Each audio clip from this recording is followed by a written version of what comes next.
So I get drunk 3 times without even paying for it now. Well, there we go, folks. You've just heard Herman gets drunk 3 times without even paying for it each week.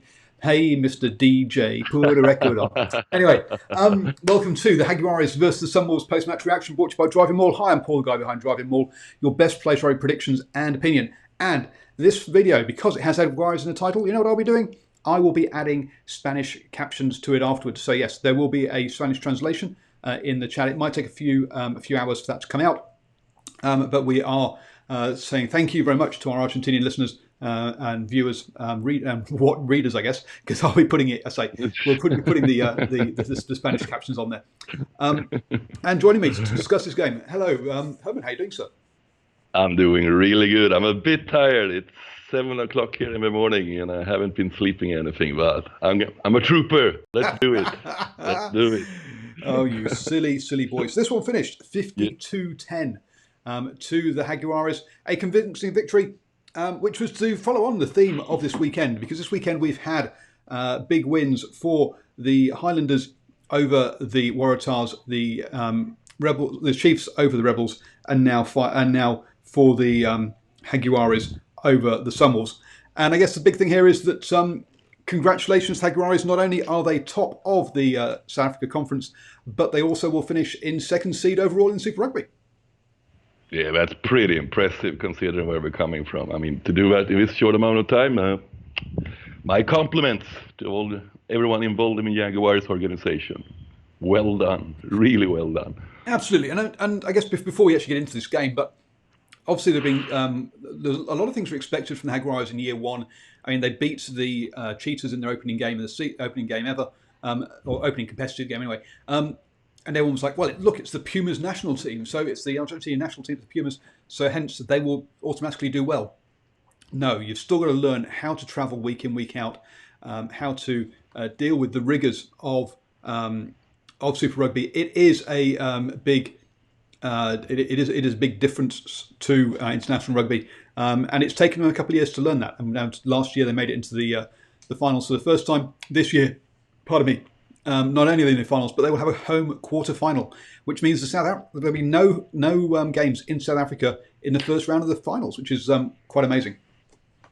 Yes, it is. It is.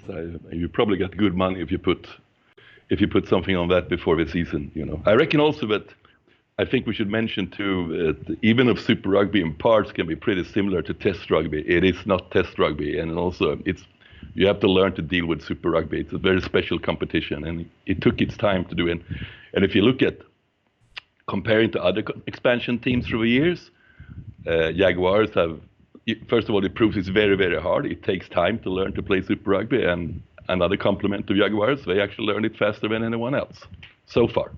Absolutely. I mean, the Rebels still haven't made the finals yet, and we found that out last night. 7 years now. 7 years now. I'm not sure if the Force ever did from memory, but anyway. But you say, yeah, it takes time for expansion teams to gel in this competition. So we kicked off with the game, and actually the Sunwolves started pretty brightly.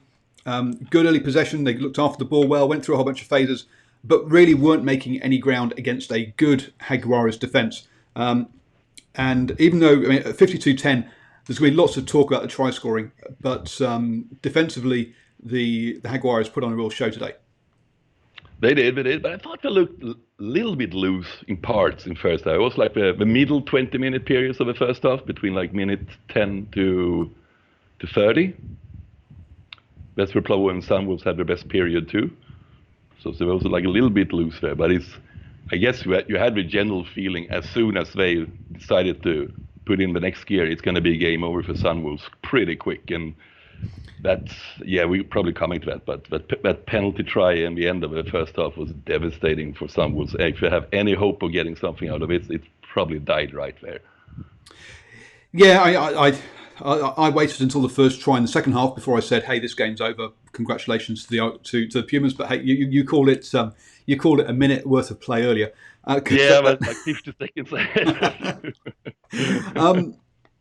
But I mean, coming into this game, 12 changes for the Jaguares plus one late change 10 minutes before the game, and you've got to say with that, we saw that in that first half, and that's why it took them really until you say half time to open up a gap, because whilst they had possession, whilst they were going through the moves, whilst getting moves together, that last pass, that just that little thing that clicks when a team knows each other wasn't quite there. Wasn't quite there in that first half. No, I thought like we were not like completely focused, but I guess too, we should not use excuses. But if all in all, if it's 12 or 13 new players and we're starting 15, it's not going to be a cohesive side, and lots of reserves too, like not the regular starters. So Yep. probably they needed that first half to get going. Exactly, and they took a while to warm. Yeah, while to warm up. And I think their hooker came on for, was it the 65th player to have played for the Jaguares, to be capped with the Jaguares. So congratulations to him. Bit of a hat tip there. So He played in England before, didn't he? oh dear, sorry, you're Luciano. Yeah. I've not done my research. I'm an evil man. So Don't worry. No, I'm pretty sure he played he comes from England. He coming like straight away from the English season now and only been like in the Jaguares camp for 2 weeks and jump right into Super Rugby season here. So yes, so there and Simon lets us know that the Cheetahs are the only other expansion team to make the playoffs in Super Rugby. So yes, congratulations there. We had all those changes. It took a while to click, but penalties really, discipline was a real problem for the Sunwolves today. They go through phases. They would give a penalty that gave the Jaguares field position and also obviously possession, and also disrupted their the continuity of the Sunwolves. And that basically meant that they didn't get much going in that first half. Really, for them, it was kind of against the run of play. It was 7-5 after about half an hour. But whenever and they only scored a couple of those 2 tries, the Jaguares came back and scored pretty soon afterwards to make sure they kept that gap open, didn't they? Yes, they did. But also, I mean, this thing about giving away what I would consider, you can give away like smart penalties and you can give away stupid penalties. And I would definitely put like Hurricanes, Crusaders, and Jaguars. They give away smart penalties, like when it's really you gain something, or actually like cut your losses. Yep. But Sunwolves, they be like the masters of giving away stupid penalties. I mean, and this been the story pretty much for the second half of the season with Sunwolves. It has. I mean, in this game, the final penalty count was 7-11. So the Jaguares gave away a few more in that second half, but the Sacchino played in Newcastle. Thank you, Mark, for that. But as you say, the Sunwolves gave away the most penalties in this competition this year, but they gave the team that gave away the second most number of penalties were the Crusaders. So yes, the top and bottom teams are the most penalised in this competition. But as you say, it's about where and when and why are you giving away that penalty. For the Sunwolves, it was too often it was at the breakdown on their own ball for holding on. And the Jaguares did very well today at knowing which rucks to challenge, and when they challenged, they got something out of it. Quite often, they would be happy to not contest a couple of rucks, so they had everyone lined up to really contest one properly. Yeah, I agree. I guess before I forget, I think we got it wrong before. There is another expansion team that's not only qualified for the finals, but actually won the tournament twice. Isn't Chiefs an expansion team? No, they were not. The full 5 were there. You could possibly count the. What's all 5 are from the start? Yep. You could possibly count the Lions as an expansion team because they sort of grew out of the Cats. Yeah. That's a bit. Yeah. But yeah, that's a bit that kind of team split into the Cheetahs and the Lions. So yeah, it's whether you could. So up to you whether what you would call those. We had some wonderful play. Van der Heever. The 2 people you'd expect to score, Mazurewa and Van der Heever, both scored for the Sunwolves. They've got to be two good players to come out of this Sunwolves season. It's going to be Mazurewa breakout player of the season. Do you think? Yeah, you reckon? Have you heard anything if he's on the radar to play for Fiji in the World Cup? I haven't. He's not in the first World Cup, the largest World Cup, but surely he's good enough to play for. Well, the problem is that there are a lot of very good Fijian wingers. Let's be honest. Yes, it is, but he is pretty special. I mean,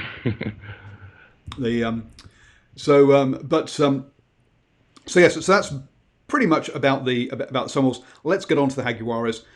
Yep. The as you say, they a lot of effort, a lot of endeavour in that first half. Had all the territory, had all the possession, but the cohesion let them down a bit. So what was it in the first half? 52% possession, 62% territory. It's perhaps not as much as it felt like. It felt like they dominated the half a lot more than that, but they weren't coming away with the points. But as you say, Carezas down out wide for the opening try after 10 minutes. We then had the interception try by the other winger, and then a lovely move just before half time where the try was going to be scored, and Mazurewa knocked it down to make 21-10. Comfortable, but not as big a lead as they kind of deserved. No, they could probably should have another try on the board, I would reckon. But again, as you said before, they weren't that crisp in the first half, Jaguars. So maybe it was a fair score in the end. Maybe, and I think they say, or if you think about those tries, all involving the backs, all out wide. What happened at the start of the second half? Well, they had a bit of a chat in the sheds and said, "Boys, look, we've got this thing called a line-out maul. Let's go to that and let's keep it tight, and let's rack up some points, please." So they did. 50 seconds or whatever it was on the clock. The line-out maul went over for one. They tried the chip over after that. After 44 minutes, that didn't quite come off. Another line-out maul, 5 minutes out, but they knock it on. And that could have been 3 tries in the opening 5 minutes of the second half. Yeah, but it seems like we probably came out with a game plan, like with the yellow card on Mazzareva too. Like boys, let's go out and kill this game, so we don't have to worry. And they were pretty close to doing it, but they had to work a little bit harder after that. They did have to work a bit harder. I mean, so it got to 26-10, and then we had one of those things that we never like to see in rugby: uncontested scrums. As unfortunately, we lost the second hooker for the Sunwolves, and then chaos. Not chaos. Confusion definitely appeared as no one knew kind of how many players should or shouldn't be on the pitch for the Sunwolves. That all looked a bit silly, didn't it? I felt a bit sorry for the ref because it seemed like he got it right from the beginning, but everyone was like, it's like that feeling, even if you know you're right, but when 30 people are looking like you, what? You will start doubting yourself eventually, I mean, unless you are very, very, very confident, you know. So I felt because he was right with his instruction from the start what to do, but no one else seemed to want to understand what he was meaning. So when you go to uncontested scrums, basically you have to lose a player, which basically meant that you've and also as they had a player off already for a yellow card, that means they had to go down to 13 men, and that's where the confusion kind of loomed. Lots of players were like, "Well, we've already got a player off. Why do we have to send another one off? He's just injured, so surely we can replace him." And it's like, no, it's uncontested scrums, therefore you have to get there. So they got there in the end. And soon after that, basically, the Jaguares went to work. We had a great break by Petty, where he picked off the back of a ruck and went through, passed it to the 22 to go on to score. We then had a line-up maul again. They got stopped. But come on, we got to stop and mention a bit more. No, about Petty. He got some wheels. He got some wheels. Wax lyrical about Petty for a couple of minutes. No. Petty got some serious wheel, and this was, I remember it was like last season he had against when Jaguars played against the Stormers. He had one game, but he scored one try by himself and set up another try in a similar fashion. You know, when you leave him in space, he's gonna go for it, and why not? He's probably maybe the fastest lock in Super Rugby. Ooh, now there's a competition we want to see. Let's get on with it. Anyone watching too? Any suggestion? Who is the fastest lock in Super Rugby? Ooh, good call. I'm not trying to think. I mean, there are a couple of players who kind of cheat. So you've got players like Fafita, who's very quick, but he's really a 6 rather than a lock, isn't he? But he does play lock sometimes. Fafita, fair call. Fafita got serious wheels. Scott Barrett also is. So the Scott Barrett's quick. Hemapo, again, another one of those six come locks. Well, no, Higginbottom's more of a loose forward. Anyway, sorry, that's No, but it's a nice sidetrack. It's a nice it is. Yeah, sidetrack. you're right. So we've got so yes, he great thing from him. Soon after that we had a line-out maul that was stopped, but went out wide for Moroni to score. Really good play, sort of come inside, go back to where the line-out was, get that mismatch of forwards against backs. Sorry, backs against forwards to slice through and score. It shows that within this we had a lot of good thinking, a lot of thinking men's rugby in this Jaguares side. It's not just harem, scare, and power. Then throw it round. Let's see what happens. No. It's calculated aggression at the right times, calculated moving of the ball as well. Yep, totally agree. Especially with Moroni's try and Desio's try. It was Cancellere's second one. We were like 2 or 3 tries in the second half. It was really slick. Yep, and we had that one. We then had the turnover, spread the ball wide, spread the ball well. But after, I'm going to mispronounce it because I've written it down badly. The loose forward begins with a K. Sorry, I've gone. My writing is so bad I can't read it. Kramer, that's right. Kramer made a good break. Kramer, not Kramer in Seinfeld. Kramer. Sorry, but he made a wonderful break. Showed the power there that for the next one, and that's what we saw about this was quite often we saw the forwards get that break and then the backs go and finish it off. They were definitely, but even from the very start when they weren't clicking, you could see that the Jaguares were trying to execute on most plays and trying to hit those gaps rather than running into players, whereas too much of the Sunwolves seem to be running into players rather than gaps. And this is, I know people say it's a collision sport, but in reality it's an evasion sport if you're playing it well, and that was where the problem is. And as someone has said in the chat, so I missed, it's scrolled past now, was that then perhaps the Jaguares got a bit starts to overplay a bit, and the Sunwolves got a bit of the ball because it could easily have suddenly blown out to even a 60, 70 point margin or scoreline, towards the end at that point. Yeah, it could. So yes, sorry, someone just asked, Jaguares win? Yes, Jaguares won 50-10. For those dialing in late. Waking up. The turnover. There were a lot of loose balls and turnovers in this game where players were knocking it around. Yes, and then on 73 minutes, uncontested scrum again, break from their own half, and the back three of the Jaguares really do have wheels.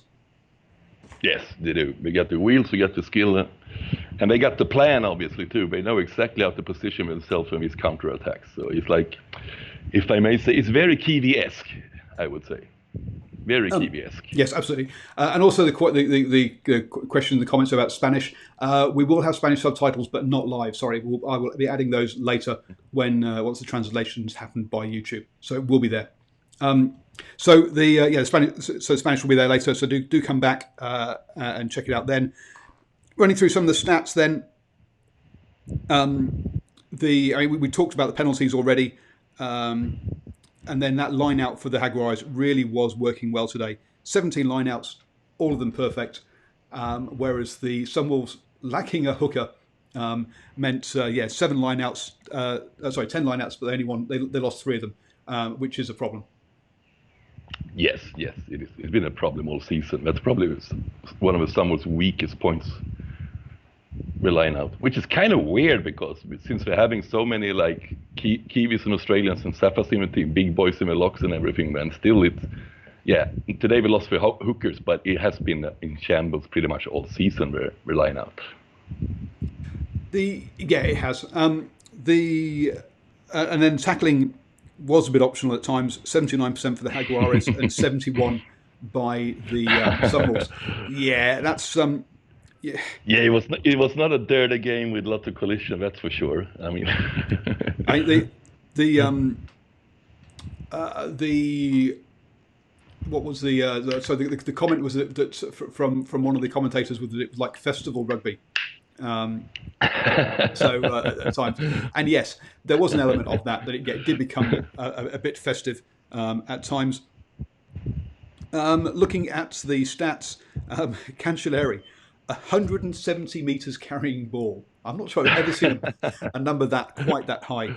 That is nuts for 9 carries out there on the wing. And if he had got that intercept 3 minutes from the end, he would have broke 200 easy. Well, yes, he was so close to getting that intercept. One more. I mean, there are some players that they're talking about in that have made like 300 or 400 meters in a season, and they're saying, "Hey, they've been having quite a good season." He's just done 170 in one game.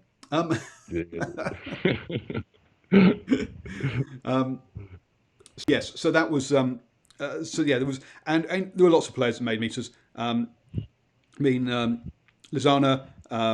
and Petty that we mentioned both made big breaks in there. Even the players came off the bench. Malaya, 85 meters, which for someone off the bench is absolutely crazy. So yeah, lots and lots of running meters here from the. What's Jaguars' total meters? Oh yeah, maybe go back to the last page. 700 and something from 731. All right, not bad. Not bad, which is nuts. Considering a running game has a total between both teams of around about 1,000, and that's an expansive running game. And they made 731 of themselves. We had 475 by the Jaguares, by the Sunwolves. So that made it 1,200, which is a lot of running meters in a game. That's up the top there. On the Sunwolves side. As you'd expect, Mazurewa hit 100 meters carrying. Sumaki on the other wing did as well. Heaver only 48, even though he did get that good try. Sumaki? No. The winger. Heaver. 80. So he hit 82 meters. So and the back three for the Sunwolves did play well. I think we mentioned them already. Yeah. From a defensive point of view, though, O'Donnell, the Irish prop, and Abbott, the hooker, the lock, both got through 14 and 12 tackles. But Abbott missed 5. As I say, there were a lot of missed tackles in this game. Yep. The other person who was the centre, Lafili. On the Jaguares side, Ingleses got through 14 tackles. So he was the top tackler for the team. And then Petty and Gorizien and Brune also got through a bunch of tackles as well. So the big shift on defence by the Jaguares. A lot of it will be looked at as on the attacking side because of the score. But this was, that they really did suffocate this Sunwolves side. They did. But what do you reckon? What is your big takeaway from this game? If you have to do like 1 or 2 points.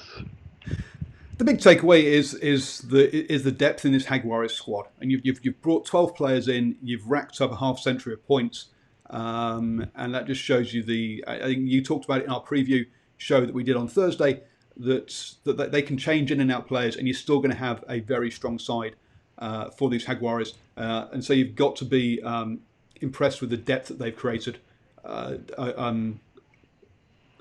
the Jaguares. Yeah, I agree with that.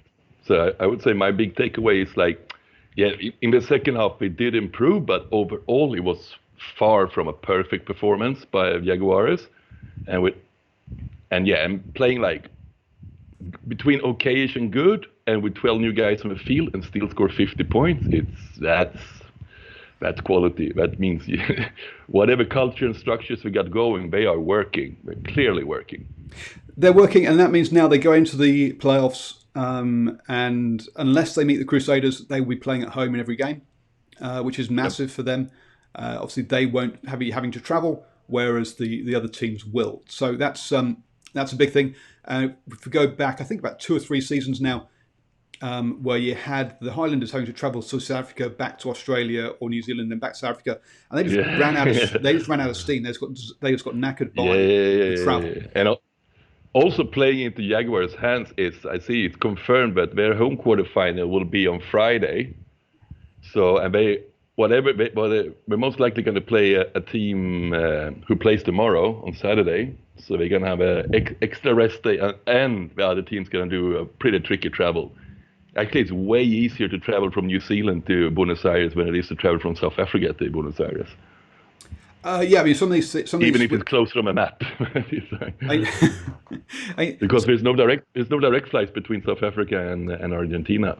Yeah, I was going to say some of these some of the trips that people have been that we've heard about some teams having to do when they've been on tour is like a 24-hour flight or 25 hours of travel time to get to the Jaguares. So not only do you lose a day of training, but you also lose a day of recuperation as well.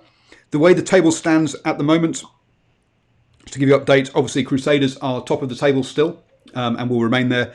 The Jaguares have now cemented second in the table on 51 points, which means that the Brumbies will be third. They play this evening against the Reds. They've got 43 points. The Hurricanes, who meet the Blues this evening, will be in fourth on 49. And then it all becomes a little bit more complicated. The current standings... Sorry, go on. Yeah. No, you talk. The current standings have the Bulls, Chiefs, Highlanders, Lions, and the Bulls, Chiefs, and Highlanders all on 36 points, and the Lions on 35 points in the playoff spot. So what that means is currently the Jaguares would be facing the Highlanders, but we have got more games to come. First off, we've got the Stormers versus Rebels. Now, whatever result happens there, one of those teams will go ahead of the Highlanders. Stormers Shark, you mean? Sorry? Stormers Sharks. Stormers Sharks, yes. Sorry, Stormers Sharks. Whatever happens in that game, even a draw is enough for the Stormers to go ahead of the Highlanders. So we know that the Jaguares will not meet the Highlanders.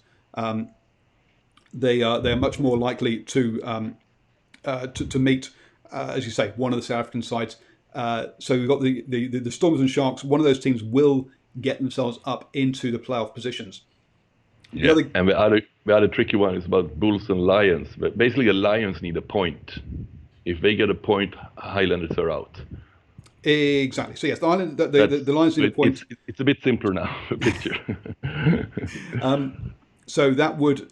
So yes. So the Lions need a point, but and that would then get them up. So even a losing bonus point is enough. So what I'll be doing in the early hours of New Zealand, I will be doing a live show. Well, if I can get the technology to work, during the Stormers v Sharks game and the Bulls v Lions game, doing a live watching show. So watch it with me, and we can see all the twists and turns of qualification as we as we go through those. But let's say so. It's not going to be the Highlanders. It could be the Chiefs, or I think. Trying to figure out, get my head around all this, or it'll be one of the South. Whoever ends up in seventh place, that's exactly who Jaguar is going to play. So we'll see how that pans out tonight. Good point by Sebastian is that Jaguars 15 will start playing the Curry Cup soon. Which is very good, and that will feed well into the professional club or South American club competition that's going to kick off next year. So that'll provide players for that. Chile, Uruguay, Brazil. All going to be involved in that competition next year. So looking forward to that, and also that will help. That'll help create depth. I guess we got to do a little shout out to Los Pumitas, who qualified for the semi-final in the under-20s after a brilliant performance against France, and they play Australia on Monday or Tuesday New Zealand time, Tuesday morning. I think, but it's Monday. In the rest of the world, it's Monday. See, I live in the future. That's the problem. Yeah, I know. So yeah, we're talking about depth here. Let's say the Argentinian under-20s are also going very well in that final four, along with France, Australia, South Africa. They are in the semi-finals. So. I mean, Australia have been a very, very impressive in that competition, so it's going to be a big ask for them to get past that stage. But still, making the semi-finals in that competition shows they are building depth very well as well. Yep. I mean, two shout out to two Pumitas players. First, probably like the standout player in Pumas is Kiki Menzi, their fullback. It seems like there's a spectacular fullback coming through, and I will not be surprised if we will see him in Another Super one. Rugby. Another one coming.